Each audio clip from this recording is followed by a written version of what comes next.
Bonjour à tous, bonjour à toutes, je suis ravie de vous retrouver pour une nouvelle vidéo qui sera un peu particulière tant dans le contenant que le contenu puisque comme vous le voyez on est dans un décor un petit peu différent.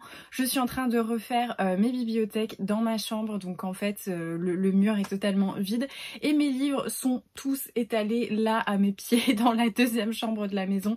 C'est un peu compliqué donc j'espère que vous serez pas trop perdus avec ce nouveau décor. Et dans cette vidéo j'avais envie de faire une vidéo spéciale pour un prix littéraire parce que je suis trop enthousiasmée par ce prix. C'est donc le prix du livre historique des éditions Hauteville. Je suis pas du tout payée, rémunérée, sponsorisée pour vous parler de ce prix, mais en fait j'étais tellement contente qu'on me propose d'y participer que j'ai envoyé un mail. Je pense que j'ai dû répondre à la seconde, ça m'arrive jamais parce que je suis toujours en retard, mais là dès que j'ai vu prix historique j'étais hyper enthousiasmée parce que à chaque fois je vois les sélections chaque année passée. Ma copine Estelle du compte Petite Lectrice m'avait envoyé l'année dernière, enfin non c'était en début d'année, le poche qui avait gagné en fait la sélection de l'année précédente, c'était un Philippa Grégory, et à chaque fois que je vois les sélections je me dis que ça a l'air trop génial, donc je suis toujours super curieuse de voir la sélection. Et là quand j'ai vu celle pour l'année 2021 je me suis dit non mais ça a l'air trop chouette, donc j'étais trop contente qu'on me propose d'y participer. 6 livres ont été sélectionnés cette année dont je vais vous faire la présentation. On doit lire les 6 romans dans la période entre le 15 juin et donc hier et le 15 juillet il me semble, donc un mois pour lire 6 livres et j'ai vraiment trop hâte parce que la sélection me fait trop envie, donc je vais vous la présenter. Dans tous les cas vous pourrez suivre l'avancée de mes lectures régulièrement dans les updates lecture, dans les vlogs, et puis voilà je ferai des petites chroniques sur Instagram, mais j'ai trop hâte de commencer ce prix. Franchement ça m'enthousiasme trop. En plus de ça en ce moment c'est pas l'hyper forme, donc me plonger dans du roman historique en veux-tu en voilà, franchement je suis trop contente. Donc c'est parti, je vais vous présenter la sélection. Le premier livre que je vais vous présenter c'est ma lecture en cours et c'est La légende de Grace Darling de Hazel Gaynor, donc aux éditions Hauteville, hein, je vais pas le répéter à chaque fois. On est apparemment au 19e siècle au nord de l'Angleterre et on va avoir en fait un sauvetage par la fille d'un gardien de phare, donc Grace Darling, qui va devenir un petit peu une légende. Et autour de cette fille en fait on va avoir plein d'histoires. Il y a également je crois un siècle plus tard un retour en arrière avec une femme qui tombe enceinte et qui s'en va, et il y a un peu un lien entre toutes ces femmes, mais après voilà 100 ans qui séparent les deux histoires. Ça a l'air vraiment chouette parce que voilà moi j'ai vu 19e siècle, nord de l'Angleterre, le côté un peu voilà falaise, phare, navire et tout ça, le secret, un naufrage, enfin voilà c'est les mots clés que j'ai vus et ça avait l'air vraiment trop chouette. Et là à l'arrière il y a marqué l'histoire vraie, ça je sais pas, l'histoire vraie d'une héroïne de l'ère victorienne. Et ouais ça a l'air vraiment super, ça a l'air d'être destin. Je vois qu'on met vraiment alors qu'elles vivent à 100 ans d'écart, ces deux femmes partageant le même courage que leur inspire l'amour se retrouveront liées pour toujours. Ça a l'air trop chouette, j'adore les destins de femmes fortes comme ça, alors en plus ancrées dans une période historique telle que l'ère victorienne, alors là je dis banco. Et la couverture elle est vraiment superbe, franchement j'aime trop cette couverture. Et voilà c'est ma lecture en cours, je vous en dis pas plus et on en reparlera plus tard en update. Ensuite parmi la sélection on retrouve un titre qui m'enthousiasme mais comme jamais, c'est donc Le Journal secret de Charlotte Brontë. Vous savez que moi les sœurs Brontë je les adore, c'est ce qui m'a fait aimer la littérature avec Jane Austen quand j'étais jeune. Et alors là ce roman qui mêle un petit peu biographie et fiction, je pense que ça va être génial.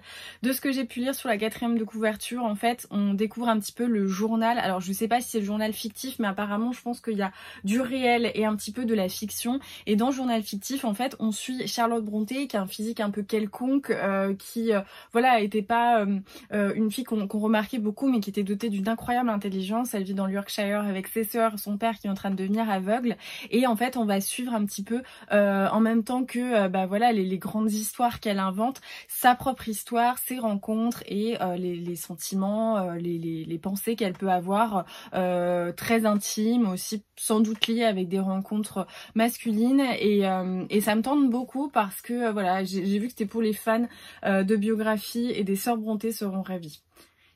car Ciri James met en scène la ténacité et le succès, l'incommensurable douleur du deuil ainsi que le bonheur de l'amour soudain et inattendu avec justesse et passion.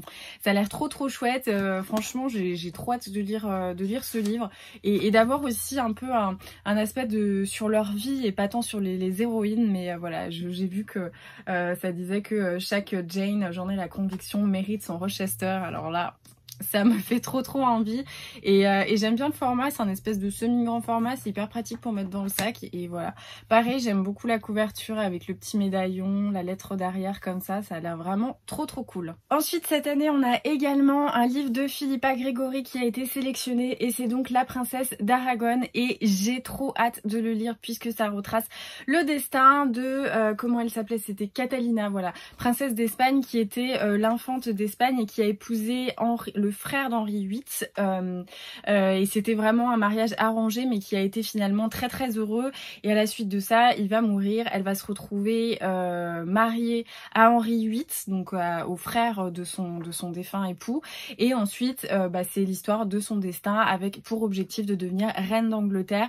Moi j'aime beaucoup la plume de Philippa Gregory, alors j'en ai lu un, je sais plus exactement lequel c'était, mais j'adore sa manière de raconter l'histoire parce que même si l'histoire on la connaît, c'est quand même hyper à chaque fois page turner, on n'a pas envie de s'arrêter, il y a une manière de le raconter, on a vraiment l'impression de pas suivre du tout un cours d'histoire mais d'assister à un film. Enfin franchement j'adore comme ça les romans historiques, donc j'ai vraiment hâte de le lire, sachant que je connais pas beaucoup l'histoire de Catalina d'Aragon, donc j'ai hâte de lire ça, la princesse de Galles, comment elle va essayer d'accéder au trône et puis toutes les histoires. De toute manière, les histoires royales elles étaient vraiment passionnantes avec ces complots, ces trahisons, ces trucs faits derrière le dos et tout ça, enfin j'adore, donc j'ai trop hâte de lire celui-ci. Encore une fois, la couve est trop belle. Franchement, j'adore et là, mais je suis trop contente parce que les températures se réchauffent. Clairement, il fait super chaud et j'avais vachement envie de longs romans en fait, un peu plus calmes ou alors de contemporains très courts. Mais ça, je pense que tous les romans historiques qui sont là, ils sont vraiment dans la veine de ce que j'ai envie de lire. Donc j'ai trop hâte et un petit cours d'histoire, ça fait jamais de mal, surtout quand c'est hyper bien raconté. Ensuite a été sélectionné La disparue de Birmanie de Gina Jefferies. J'avais hésité à le prendre en fait dans le catalogue des sorties, mais d'ailleurs je me demande si je l'avais quand même pas sélectionné et ils l'ont pas envoyé vu que je participais au prix. En fait dans cette histoire on suit Bella, oui c'est Bella, en 1936 qui est danseuse de cabaret et qui en fait apprend que 25 ans auparavant ses parents ont fui la Birmanie et ils ont dû abandonner leur fille, donc Elvira, donc sa sœur, et du coup Bella va essayer d'aller en Birmanie pour retrouver un peu cette sœur disparue. Elle va très vite avoir des menaces de mort et elle va être accompagnée d'un journaliste qui va l'aider un petit peu dans la Birmanie, qui connaît beaucoup d'émeutes à ce moment-là, à essayer de trouver le fin mot de ce mystère. Donc voilà, il est assez court je pense, ouais voilà, il fait même pas 400 pages, mais ça me tente bien et puis je trouve que c'est un décor qu'on voit pas souvent, donc j'espère qu'il sera plutôt chouette. Puis moi de toute manière j'adore les trucs avec les sœurs, les enfants disparus, les fuites de pays et ce genre de choses. Souvent c'est vraiment des récits que j'affectionne particulièrement, donc j'étais plutôt enthousiaste quand je l'ai vu qui faisait partie de cette sélection. Et encore une fois franchement les couvertures Hauteville, les couvertures de romans historiques elles sont toujours mais superbes, j'adore. Donc voilà pour celui-ci. Ensuite a été sélectionnée Miss Austen de Gill Hornby, donc toujours aux éditions Hauteville, hein, je vais pas le répéter. Dans ce roman en fait on suit Cassandra, la sœur de Jane Austen, qui va chez une amie de la famille qui a entretenu une correspondance assez riche avec Jane, et elle va découvrir toutes ses lettres et leur contenu, et du coup va se poser un petit peu le dilemme de savoir si elle doit les publier, si elle doit révéler certains détails qui peuvent être un peu attentatoires à sa réputation et tout ça.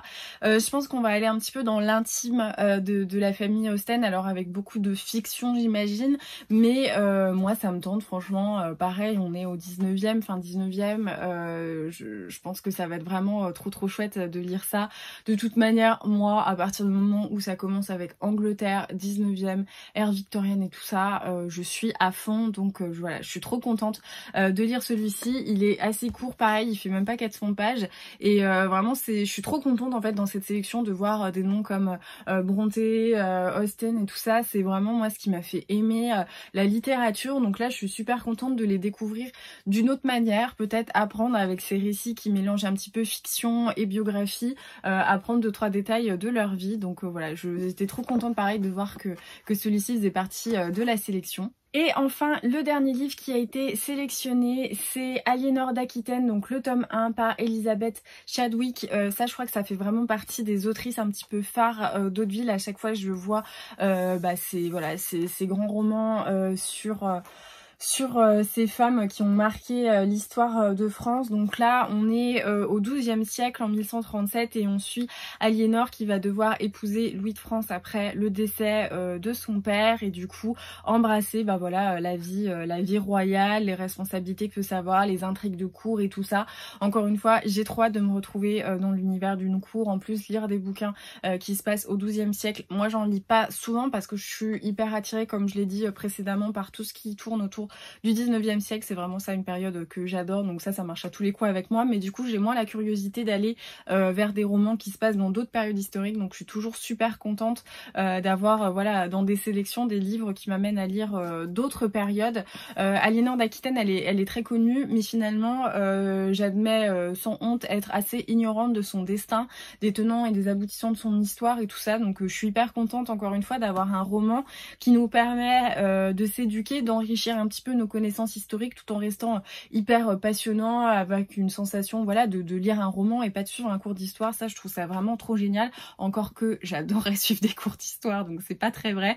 Mais voilà, je trouve ça hyper chouette. Celui-ci, je crois qu'il est il fait 700 pages, mais il est pas, en fait, on est un peu dupé parce que je pense que les pages sont beaucoup plus fines et du coup il a pas l'air d'être épais quand on le regarde comme ça, alors que 700 pages ça commence à faire.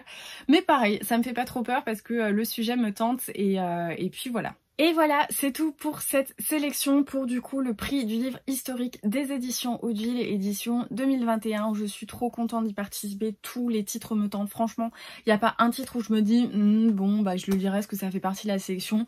Tout a l'air génial. Si on me les avait proposés comme ça, hors prix littéraire, j'aurais adoré. Donc je suis trop contente d'y participer. N'hésitez pas à me dire dans les commentaires si l'un des titres vous tente plus particulièrement. Mais vraiment, moi je trouve qu'ils ont tous l'air absolument géniaux et j'ai trop hâte de commencer la lecture en fait de tous ces tomes. Je sais même pas en fait par lesquels enchaîner parce que je trouve qu'ils ont tous l'air vraiment super. Je ferai pas de vidéo dédiée, je pense, genre un vlog où je les dis tous à la suite parce que j'ai pas envie de m'en dégoûter, mais en tout cas voilà, vous pourrez suivre mon avancée dans la lecture du challenge, dans les vlogs, dans les updates lecture, et je me ferai un plaisir d'en parler parce que je crois que je suis hyper enthousiaste, je vous l'ai dit ou pas. En tout cas, merci d'avoir regardé cette vidéo. Comme toujours, n'oubliez pas de me laisser un petit pouce, de partager sur les réseaux sociaux, notamment en story sur Instagram si le cœur vous en dit. Et en attendant, je vous remercie d'avoir regardé cette vidéo. Je vous souhaite de très bonnes lectures et je vous dis à très vite.